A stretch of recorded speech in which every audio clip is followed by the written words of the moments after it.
Nós estamos começando a última mensagem da nossa série, Jonas e o crescimento da igreja.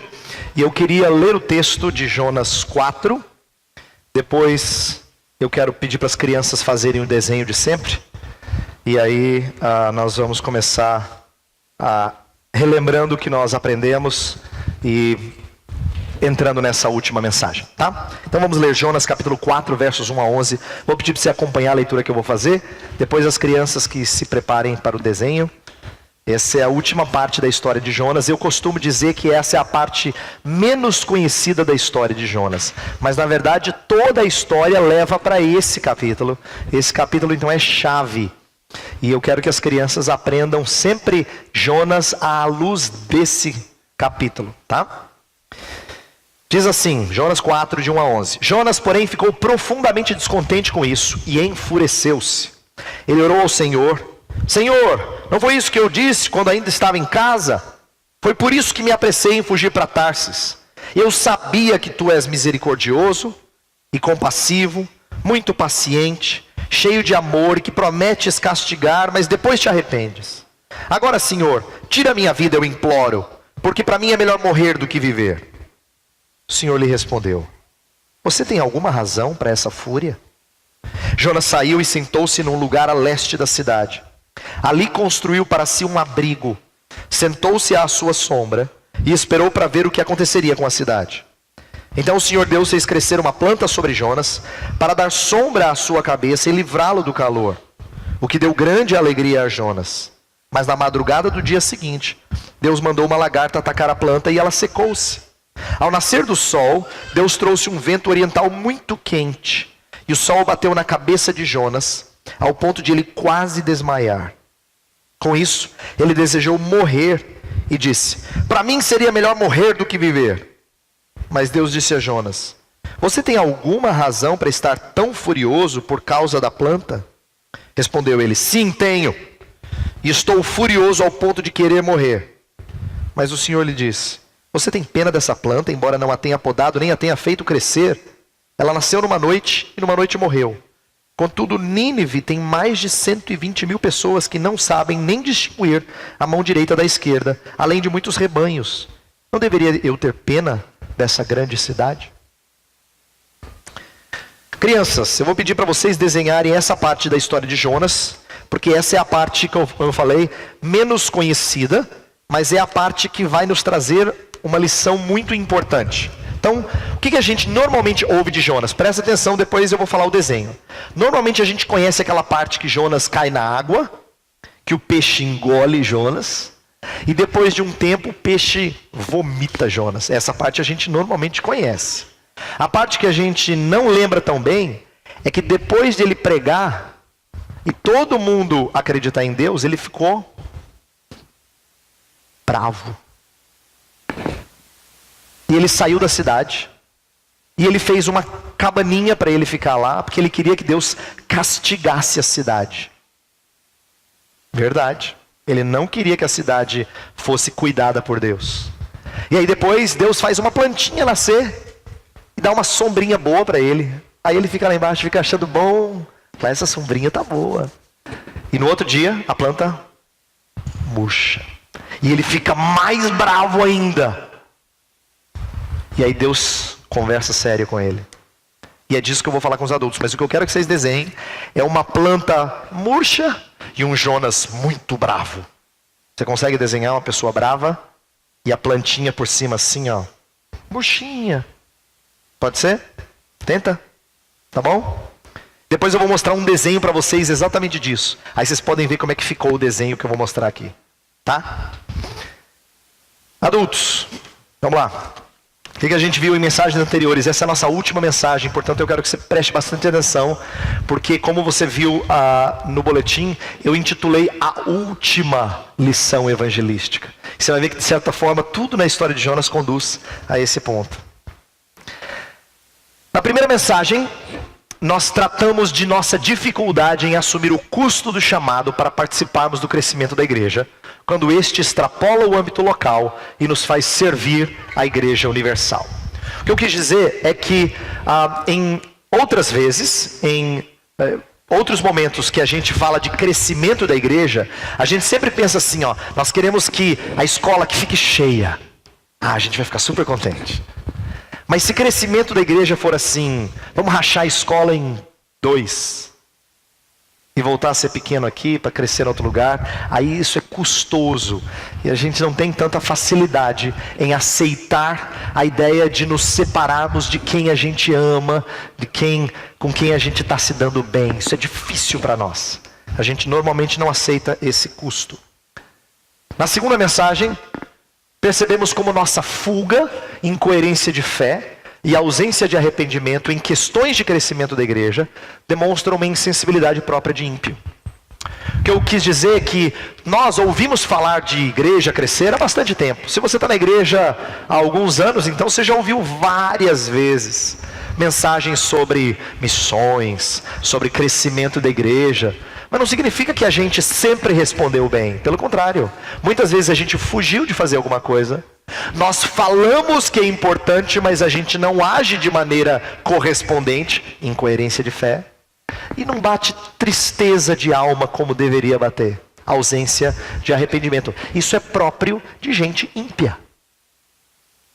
Próprio de gente ímpia. Na terceira mensagem, observamos como as condições imprescindíveis para atuarmos no crescimento da igreja não são qualificações missionárias, mas o profundo senso de pecado e da graça. O que eu falei foi, se alguma pessoa pode levantar e dizer assim, olha, mas eu não sei se eu estou preparado para me envolver nisso, eu me sinto tão desqualificado. A história de Jonas mostra que ele tinha todas as qualificações necessárias para ser um profeta de Deus, um anunciador lá para Nínive, mas ele não estava pronto. Ele não estava pronto porque a Bíblia não trata de treinamento formal, da maneira como ela trata de entendimento da graça de Deus. Isso na Bíblia é fundamental para alguém estar pronto para fazer algo. É fundamental você conhecer a Deus, conhecer o estado do seu coração, conhecer o perdão que Deus lhe dá, a graça de Deus. Isso sim te prepara para o trabalho missionário. Na última mensagem destacamos como qualquer segunda chance na vida não pode ser assumida com nossas próprias forças, mas na força de Jesus Cristo. A gente viu como depois que Jonas sai do peixe, no capítulo 3, Deus dá a mesma ordem para Jonas e ele vai, mas Deus faz uma coisa extraordinária que extrapola o que está nas mãos de Jonas. E isso nos ensina que quando Deus nos dá uma segunda chance, Ele não dá para você resolver. Deus não é insensato. Ele coloca um substituto na sua vida e faz com que o substituto faça o que você não conseguiu fazer. E a história da Bíblia é essa. É a história do nosso substituto, da pessoa de Jesus Cristo. Por isso que tudo que a gente faz uma segunda vez, a gente não deve fazer, Senhor, me dá uma segunda chance que dessa vez eu consigo. Não consegue não. Quando você pedir uma segunda chance ao Senhor, fala assim, Senhor, faz por mim que eu não consigo. Eu não consigo. Me ajude, Senhor, que eu sozinho não consigo. Olha que interessante, um panorama rápido de Jonas. No capítulo 1 a gente viu Jonas correndo de Deus, para longe, do chamado de Deus. No capítulo 2 a gente viu Jonas correndo para Deus. Lá na barriga do peixe ele estava voltando para Deus. No capítulo 3 a gente vê Jonas correndo para Nínive. E no 4 ele está correndo de Nínive. O que esse panorama me mostra, que eu acho fantástico? É que esse livro só pode ter vindo de Deus. Sabe por quê? Se eu escrevesse a história, eu acabaria ali no capítulo 3. Uau, ia ficar muito bonita essa história. Se acaba no capítulo 3, todo mundo levanta no cinema, aplaude em pé e fala, uau, que acontecimento fantástico. A história ficaria bonita. Ela termina de maneira triunfante. Mas não. O último capítulo dessa história é tremendamente frustrante. E isso para mim é uma evidência de que esse livro é inspirado. O relato não acabou no clímax do capítulo 3. Olha só, no 3, o que você tem? Você tem Deus mostrando misericórdia para com Jonas, para com os marinheiros no capítulo 1, para com Nínive no capítulo 3. Você tem o profeta se tornando bem sucedido no ministério, ele vai lá, faz a missão que Deus chamou ele para fazer, e ele é bem sucedido.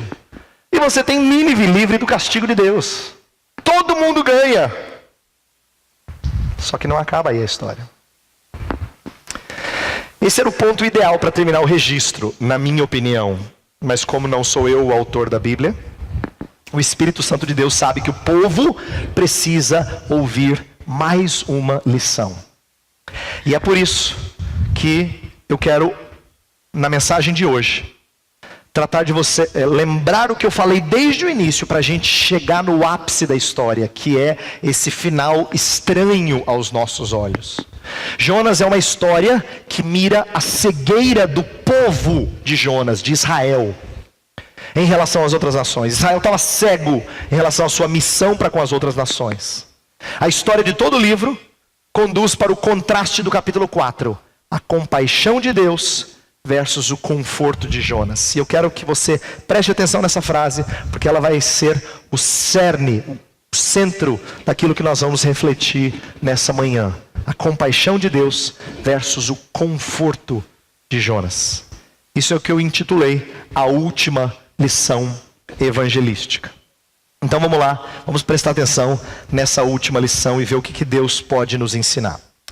Primeira coisa que eu preciso dizer é que mesmo depois de ter passado 3 dias e 3 noites no ventre do peixe, sempre há mais o que aprender. Sabe por que isso é importante para a sua vida e para a minha? Se você tem algum tempo de vida cristã, você lembra de alguns momentos em que Deus falou muito claramente para você e talvez você tenha se sentido assim, impactado?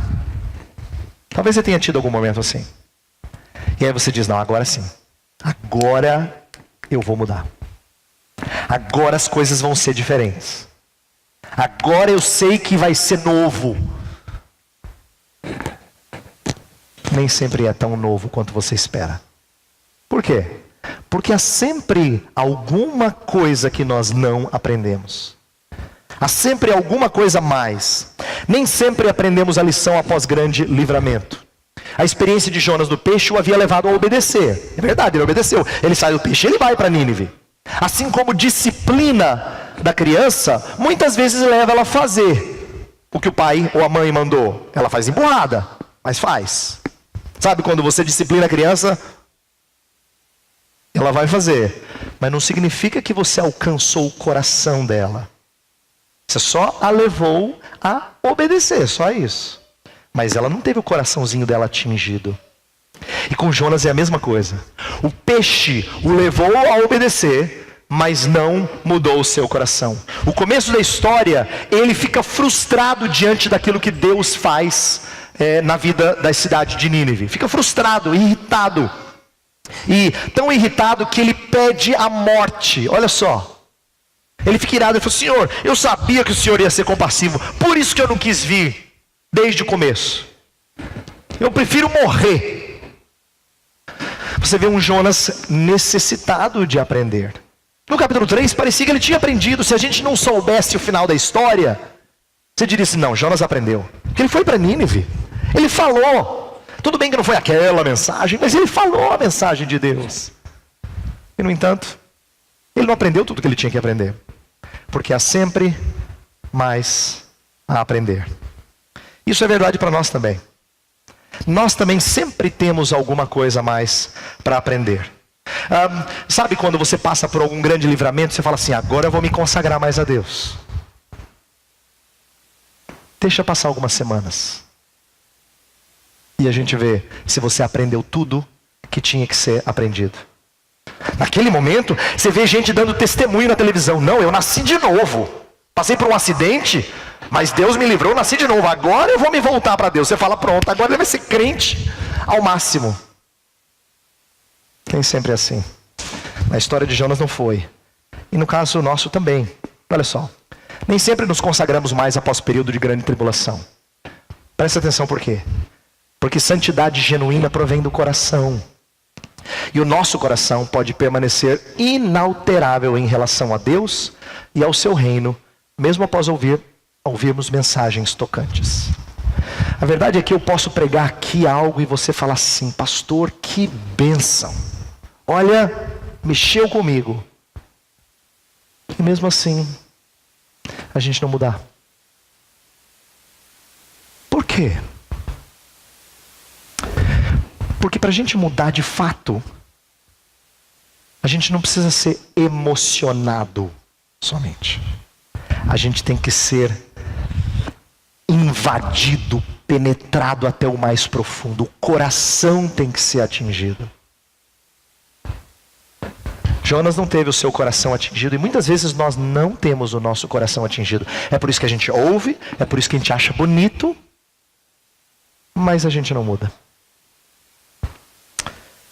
Jonas demonstrou uma tendência ao provincialismo. Quando você ouve Jonas assim, falar: Deus, não acredito que o Senhor for misericordioso. O que o Senhor está fazendo? Eu prefiro morrer. Você ouve uma história dessa, você fala assim: não, esse cara tem alguma coisa muito errada. Ele tem parafuso fora do lugar, não é possível. Se ele é profeta de Deus, o cara faz isso na vida. Ele prega para as pessoas se voltarem para Deus, as pessoas se voltam e ele fica bravo. O que está acontecendo com esse cara? O que tem de errado nele? É uma pergunta justa. E eu quero que você pondere sobre essa pergunta. O que há de errado com Jonas? Ele demonstra um provincialismo no sentido de estar preocupado apenas com a sua própria terra. E isso é próprio de Israel em toda a sua história. Quando você olha para a história de Jesus e as conversas de Jesus com os escribas e fariseus, eles estão preocupados só com Israel. Quando Jesus conversa com a mulher samaritana e a própria samaritana estranha, porque os israelitas sempre maltrataram os samaritanos, Jesus está confrontando um provincialismo antigo. Quando no livro de Atos, agora a igreja de Cristo começa a pregar e os gentios se convertem, os judeus ficam incomodados. E até se perguntam: o que está acontecendo? É para ser assim mesmo? E aí Pedro tem que ter uma visão lá do lençol com os animais descendo, subindo, mostrando que todos são puros aos olhos de Deus e que não tinha mais impureza. Ele tem que aprender a lição de que ele não pode ser mais provincialista. E Jonas era alguém preocupado com aquilo que estava ao seu redor. O que eu procurei fazer nesses últimos dias é pensar em como é que nós também somos tendentes ao provincialismo. E eu acredito que sim, até nas coisas mais santas. E eu quero dar um exemplo que mexe com você como mexe comigo, porque eu pensei nisso também. Isso me machuca. Nós também podemos ser provincialistas, presta atenção. O desejo intenso pela salvação de parentes e amigos, e um descaso em relação a outros perdidos, expressa maior amor pelos queridos do que pelo Senhor e a sua salvação. Você já se pegou orando bastante, desejando muito a salvação de uma pessoa próxima? Por que você não tem o mesmo fervor em relação a outros perdidos? É porque a sua preocupação maior não é com o Senhor e com a sua salvação. É com os seus. Eu acho que todos nós, em alguma medida, somos tendentes ao provincialismo. Todos nós, em alguma medida, nos preocupamos mais com os nossos do que com o Senhor. E nesse ponto, eu queria que a gente pensasse na alegria que Paulo teve em Romanos 11. Romanos 11 é um dos capítulos mais fantásticos da epístola. Porque quando ele chega, ele explica algumas coisas que Deus está fazendo entre gentios e judeus. Ele louva ao Senhor. Ele diz: ó, profundidade da riqueza, tanto da sabedoria como do conhecimento de Deus. Deus, quem é que te deu conselhos? Como é que o Senhor pensou numa coisa dessas? Por que ele está tão alegre e efusivo? Tem uma razão, olha só. Enquanto Jonas tem receio de que o eixo de gravidade para a obra de Deus no mundo esteja mudando, está saindo de Israel, que não está se arrependendo há décadas, na verdade, centenas de anos que Israel está distante de Deus, e agora está mudando para Nínive, que Deus está convertendo Nínive. Jonas está preocupado: será que Deus agora vai se tornar o Deus de Nínive, não o Deus de Israel? Enquanto Jonas está preocupado com isso, Paulo gasta toda a sua vida em prol dos gentios, para que eles alcancem proeminência e sejam usados para a salvação de Israel. Em Romanos 11, Paulo fala assim: olha, eu me dediquei aos gentios, porque eu sei que Deus vai fazer coisas grandiosas com os gentios. Só que ele sabe que Deus vai usar a plenitude dos gentios também para a salvação de Israel. E é por isso que ele fica encantado. Paulo não tem preocupação em ser provincialista. Ele ama os seus compatriotas, a ponto de dizer: eu queria ser anátema em prol dos meus compatriotas. Mas ele não fica gastando a sua vida inteira no seu povo. Ele gasta a sua vida fora do seu povo, para a salvação de outros, porque o seu amor maior é no Senhor e na sua salvação. É isso que eu falei, que a gente tem que perder o provincialismo e sermos desejosos de nos alegrar com o Senhor e com a sua salvação. E aqui a gente percebe que o capítulo 4 de Jonas nos ensina sobre como é que a gente aprende a ter compaixão. Nosso Deus é compassivo. O livro de Jonas é sobre a compaixão de Deus. É sobre a compaixão de Deus. Então o que a gente precisa aprender sobre essa compaixão? Olha só. Jonas não só esqueceu-se de que ele próprio era alvo da misericórdia de Deus, mas sua ira o levou a falar loucuras. Lembra? Ele pediu que Deus o matasse, que ele morresse. Jonas achou que conhecia Deus, mas ele precisava aprender compaixão com o pai, assim como o irmão mais velho da parábola do filho pródigo. Você lembra da parábola? Jesus conta a história de um pai que tinha 2 filhos. O mais novo pega parte da sua herança antecipada, ofendendo o seu pai assim, porque ele diz assim: meu pai, eu quero a minha herança antes. Em outras palavras, tudo que importa para mim é o senhor morrer e eu ter o seu dinheiro. Como o senhor não morre, então eu quero o seu dinheiro antes. Ele pega, sai, gasta tudo e volta. E quando volta arrependido, o pai o recebe. O irmão mais velho fica furioso: pai, como é que o senhor faz uma coisa dessa? Como é que o senhor faz uma coisa dessas, pai? O seu filho desonrou o senhor. Você consegue se imaginar falando isso? Mãe, pai, como é que o senhor faz uma coisa dessas? Depois de tudo que ele fez, depois de tudo que ela fez. A gente se vê no irmão mais velho, que não é compassivo. Aí o pai fala assim: meu filho, o que é meu é teu. Por que você está preocupado aí em ter as coisas? Deus vai ensinar Jonas a ter compaixão. Deus vai exortá-lo a ter compaixão.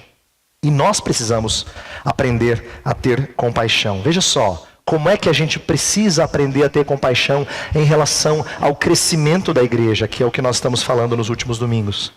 Pecamos quando nossa evangelização é motivada pelo dever somente e não pela compaixão. Colocamos-nos numa situação superior, como quem está fazendo um grande favor ao evangelizado. Devemos nos condoer com a situação de outros. Estou dizendo isso porque, se você é parecido comigo, e eu imagino que você é parecido, não igual, mas é parecido, muitas vezes a gente sente que a gente tem que fazer, e a gente faz mais impulsionado pelo dever do que pelo prazer. Mais impulsionado pelo tenho que fazer do que pelo quero, gosto muito de fazer. E em relação à evangelização, ao espalhar das boas novas, a gente tinha que fazer movido por compaixão. Compaixão antes do que por dever. Isso me faz lembrar a história que eu cito ali embaixo, em referência. 2 Reis 7, é uma história pouco conhecida, mas muito interessante. Quando Israel, a nação de Jonas, estava passando por crise terrível de fome. Terrível. 4 leprosos, os leprosos, lembra, eram afastados da sociedade, eles não podiam conviver, porque todo mundo tinha medo de pegar a lepra. Os 4 leprosos saem e vão para o acampamento dos inimigos. E lá no acampamento dos inimigos, eles encontram ninguém dos inimigos, e um monte de comida. Deus tinha feito os inimigos dar no pé, fugirem. Deus fez algo lá extraordinário. E quando os leprosos chegam, imagina, eles estão acostumados a ser afastados da sociedade. Eles chegam num lugar que tem banquete, só para os 4. Eles começam a fazer festa. E o texto mostra assim, eles estão tão alegres. Aí uma hora bate uma tristeza. Porque eles falam assim, não está certo a gente comer isso aqui sozinho. Nosso povo está passando fome. E aí o texto fala que os 4 leprosos voltam para a cidade e anunciam para os guardas, tem comida lá. Eles querem transmitir as boas novas, porque eles se condoeram. O senso de dever tem que ser de compaixão, não de compulsão assim, ruim. A gente precisa aprender a ter compaixão quando a gente fala de Cristo para as pessoas. E é nisso que Deus nos perscruta, sabe? Agora a gente vai entrar numa parte da mensagem que eu julgo ser mais importante, porque é onde fere. Deus vai começar a fazer cirurgia em Jonas. O Deus paciente, o verso 4, fala que Deus respondeu paciente às loucuras de Jonas. Jonas fala, quero morrer. Aí Deus fala assim, Jonas, você acha que está certo pedir isso? Sabe o que eu fico imaginando? Eu fico imaginando assim que... Você conhece o Deus que destruiu Sodoma e Gomorra? Conhece o Deus que inundou o mundo no dilúvio? Você conhece o Deus que matou Uzá só por ter encostado na arca, não deixar ela cair? Imagina Deus com Jonas assim, raio e mata Jonas na hora. Podia. Se fosse eu, já tinha feito. Como é que um cara tem a petulância de depois de ser usado por Deus para uma obra de conversão tão grande ainda fala assim, Deus, como é que o senhor faz o que o senhor faz? Prefiro morrer. É muita petulância. Mas Deus não é como eu. Ele fala assim, Jonas, tem razão de você falar assim. Deus é muito paciente. Muito paciente. O paciente Deus não só se mostra o oposto do profeta, mas ele irá expor o coração de Jonas ao próprio profeta. Ele vai mostrar para Jonas o estado do coração dele. A sabedoria de Deus o leva a utilizar um instrumento singelo para o seu teste, uma planta. Agora, crianças, vamos ver se o seu desenho ficou parecido assim, ó. Olha só, aquele é Jonas. Jonas, olha a cara do Jonas. Jonas está muito bravo. Dá para ver como ele está com uma cara assim de bravo? Por quê? Porque olha a plantinha murcha atrás dele. Murchinha. Ele não tem mais sombra. O que Deus fez? Deus fez uma planta nascer, depois no outro dia veio um verme e a planta murchou. E aí o sol e o vento quente, naquela época tinha um vento oriental que fazia a temperatura chegar a um estágio assim insuportável. Jonas fica muito incomodado e irado, porque agora ele não tem a plantinha trazendo a sombra que ele queria. E nessa hora, a gente vai perceber algumas coisas importantes no tratamento de Deus. O finalzinho de Jonas é Deus tratando de Jonas no seu mais profundo. Olha só como é que Deus faz isso. Primeiro, Deus faz uma coisa meio estranha aos nossos olhos, mas eu comecei a perceber que ela não é tão estranha assim. Eu faço isso com os meus filhos, talvez vocês, pais, façam isso também. E Deus fez isso com outros filhos no passado. Ele levanta perguntas. E as perguntas de Deus são bem perscrutadoras. Olha só, Deus fez 3 perguntas a Jonas no capítulo 4. Elas expressam paciência com o profeta. Lembra? Num certo aspecto eu já falei que Deus se mostra paciente, mas mais do que isso, elas também são perscrutadoras, isto é, demonstram o estado de seu coração. Deus fez isso também com outros servos no passado, com Adão e Eva. Quando Deus vai encontrar Adão e Eva no jardim, depois que eles pecaram, depois que eles desobedeceram a Deus, Deus não diz para eles tudo o que aconteceu e traz a punição. Ele pergunta, Jonas, Adão, onde é que você estava? O que você fez?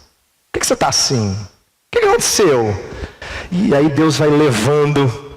Deus fez isso outras vezes. Deus fez isso com Jó. Com Jó ele levanta um monte de perguntas. Jó fica sem resposta. Ele fala. No final do livro dele ele fala, Senhor, depois que o Senhor falou eu me calei. Fechei a boca. Porque as perguntas de Deus deixaram ele sem resposta. E por falar em sem resposta, como é que termina o livro de Jonas? Jonas não tem resposta. Ela termina com uma pergunta de Deus.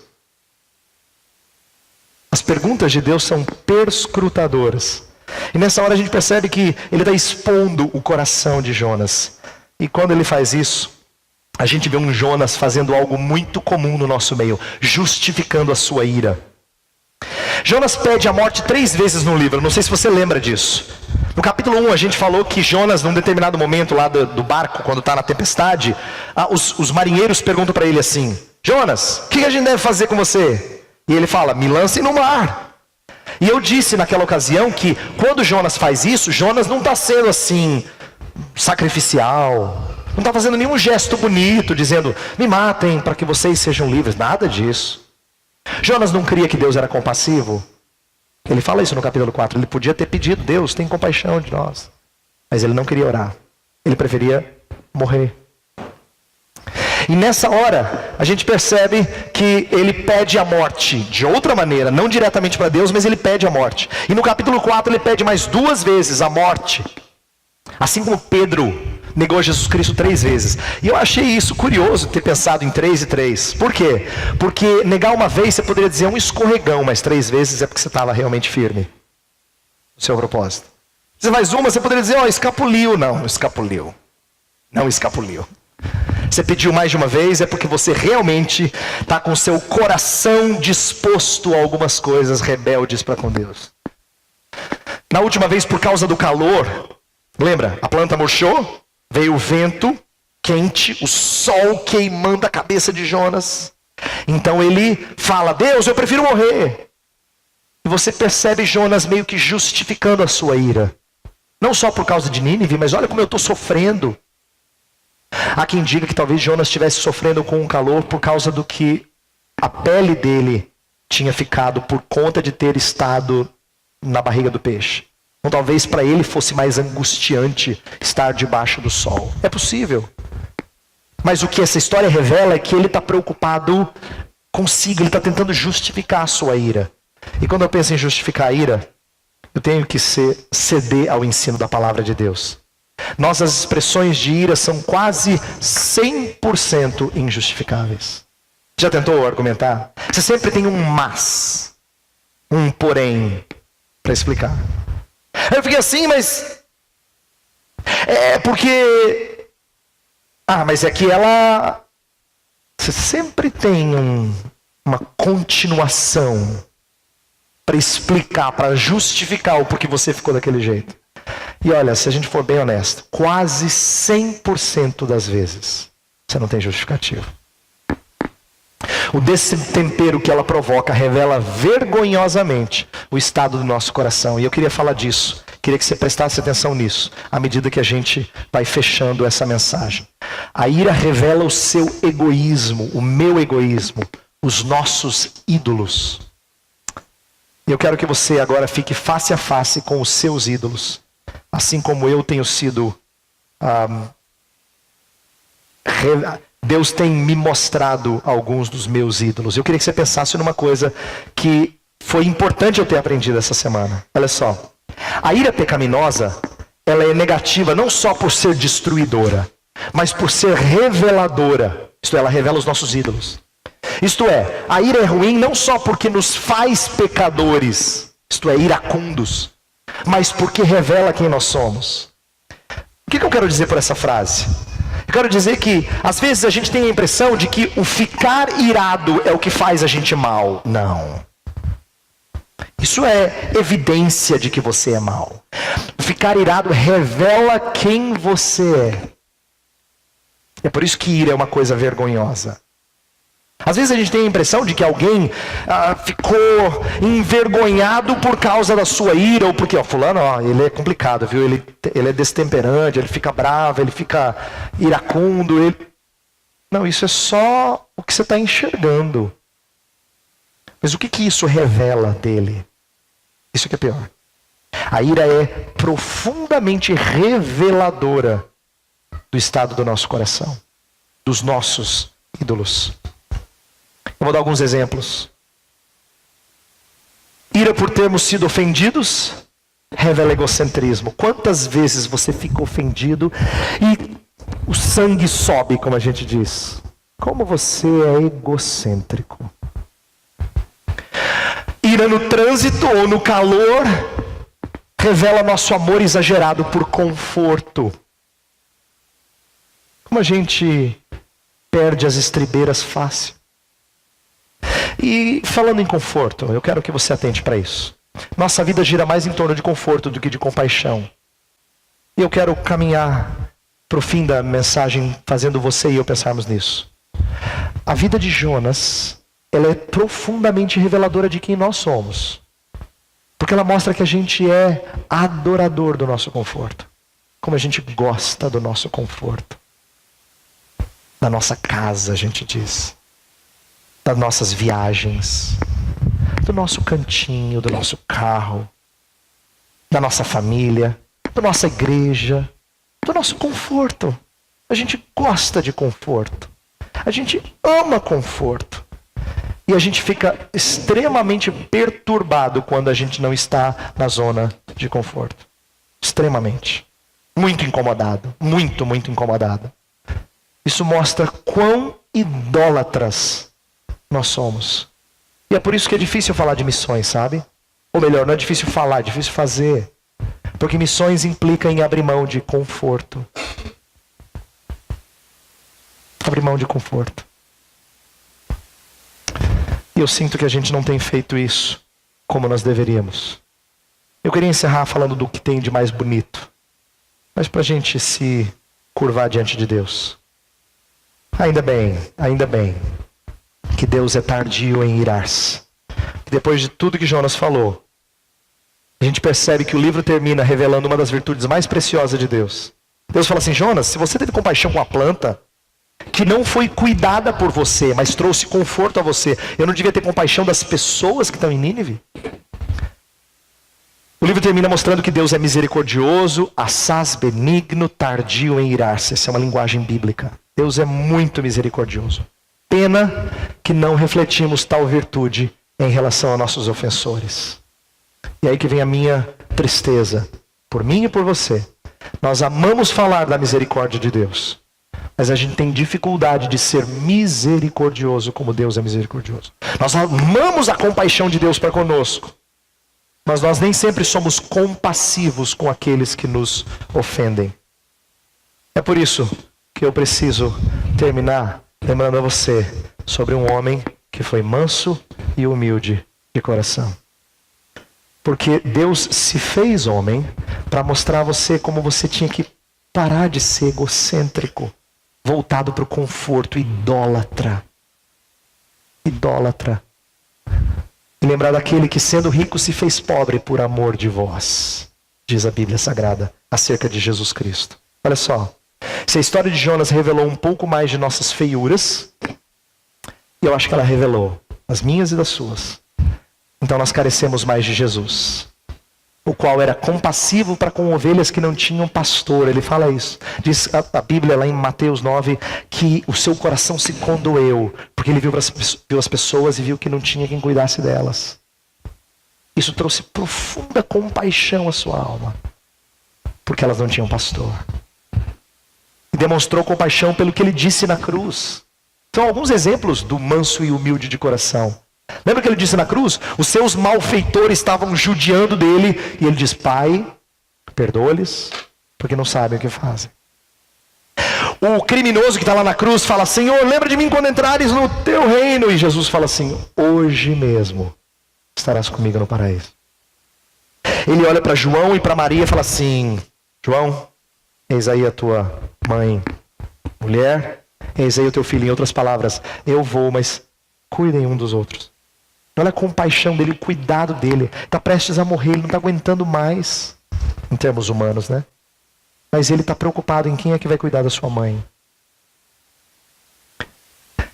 Nosso Salvador é tremendamente compassivo. E ele fez isso não para você achar bonito só, mas porque ele quer fazer você assim.